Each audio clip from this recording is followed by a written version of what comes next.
Welcome back. So now we are going to go through the subtraction examples. Um, Before you watch this video, you must have seen the introduction and theory. So how do you think about the problem, but now with more digits? So we now have the general understanding of what to do with subtraction, but now we are given a sum, which now looks like this. So as always, when you look at it, you look at the dimensions, and then from the dimensions and what you are expected to do, you can draw your container, which will have all of those things. So for example, it's 1, 2, 3, 4 digits for this one, which is fine. 1, 2, 3, 4 digits for this one, it's also fine.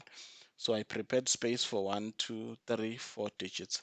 Again, I've got this area here, which is just an overflow. So in case for me, like I need to write my subtraction, addition, or other signs here, it just gives me more space. So you will have to write this one out yourself in your quadrant margins.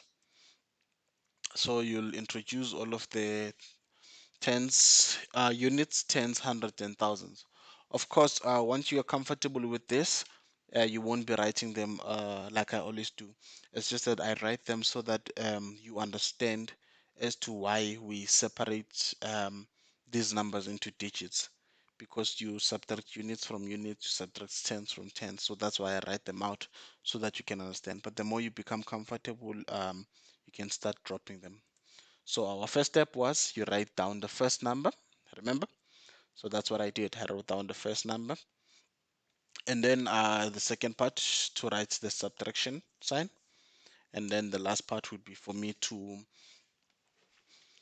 write the second number. So at this moment, I have not started solving the problem, but I have staged as to what I will need to do for me to actually find the difference.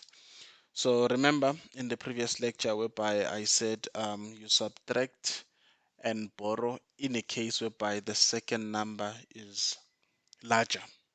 So this is exactly what is now happening in this case where you have 8 which is greater than 3. So you can't take away 8 from 3. So that's the case of which you need to borrow. So hopefully now that makes sense from the previous lecture. So this is how you borrow. You cancel the number or you subtract 1 basically. So you say 2, you remove the 2 because you no longer have 2. You are taking away something. You are borrowing. So if I take 2, if I take 1 away from 2, what am I left with? I'm left with 1. So I need to write that 1. So now in my tens, I no longer have a 2, but I have a 1 because I've borrowed a 1. So the one that I borrowed, then I write it in the units. Now, with that being said, what number do I now have at the units? So the way that you add the numbers is because the number that I took on the other side is a 10. So you're basically saying 10 plus 3. So remember that I borrowed a number not from the units, I borrowed it from the tens. So basically what I've borrowed like 1 0.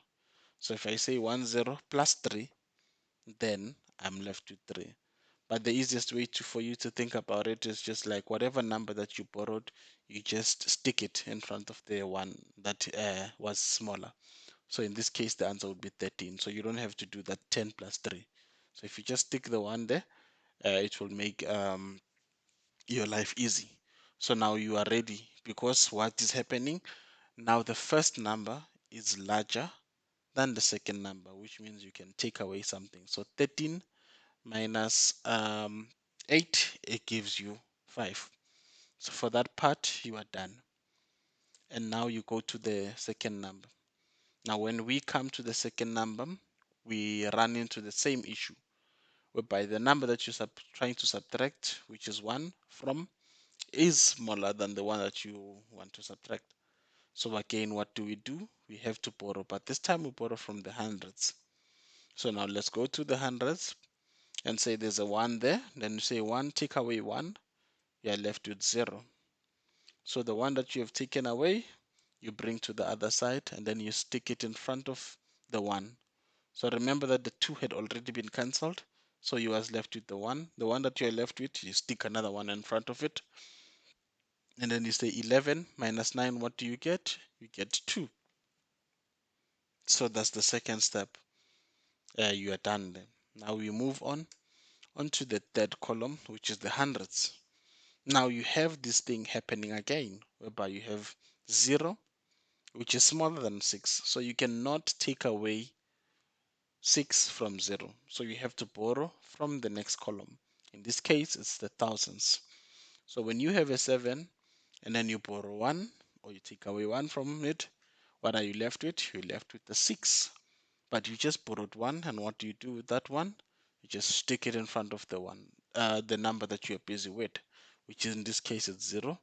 So you say 10 minus 6. What is your answer? You get a 4. That start to make sense now.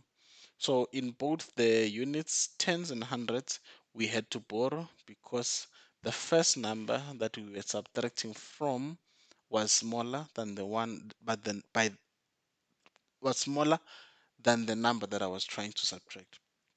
Now we go to the next portion, which will be now 6 minus 1. 6 is already larger than 1, so I can go ahead and do the subtraction. So when I say 6 take away 1, what am I left with? I'm left with 5. And so that gives me the final answer. So as you can see, once you have the theory right, it's easy for you to work with this one. So as always, you can watch the videos over and over again for you to understand as to what is happening. So I try to do this with a lot of digits so that you can see many ways to think about it. So for example, units, tens and hundreds, you had to borrow, but the thousand you didn't have to borrow. So I just wanted you to see how you approach these things.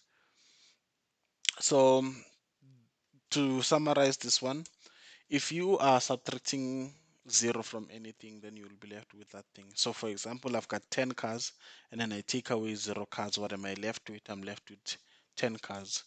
The same example I can do with sweets. If I've got 155 sweets and I take away no sweets, what am I left with? I'm left with 155.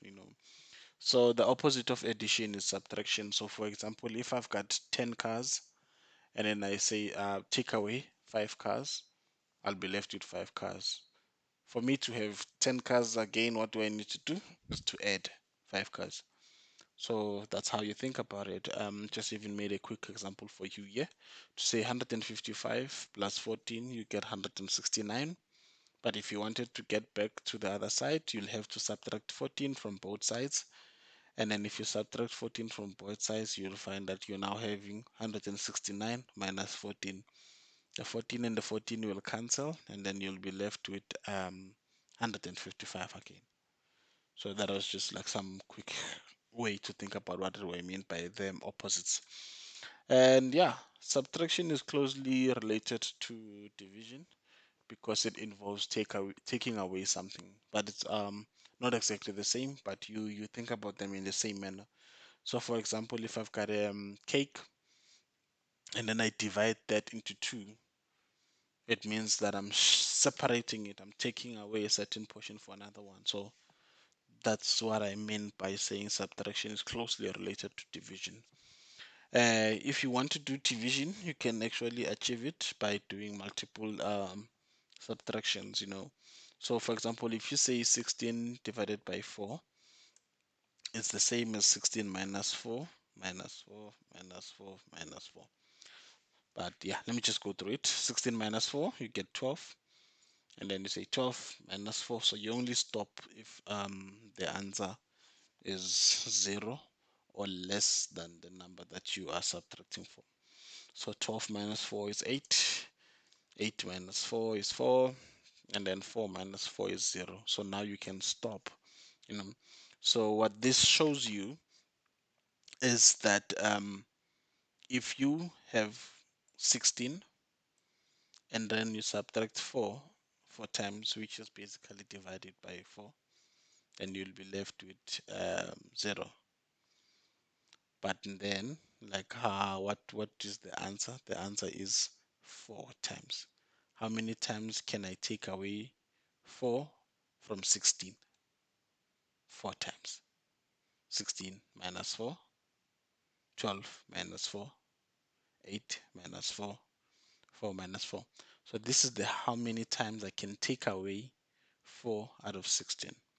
If you don't understand this last portion, it's fine. It's going to make sense to you once we get to division. I just wanted to prepare you before we get there. Thank you. This concludes our lessons on subtraction. Then from now on, we'll be focusing on multiplication and then division. Thank you. See you on the next lessons, which are about multiplication.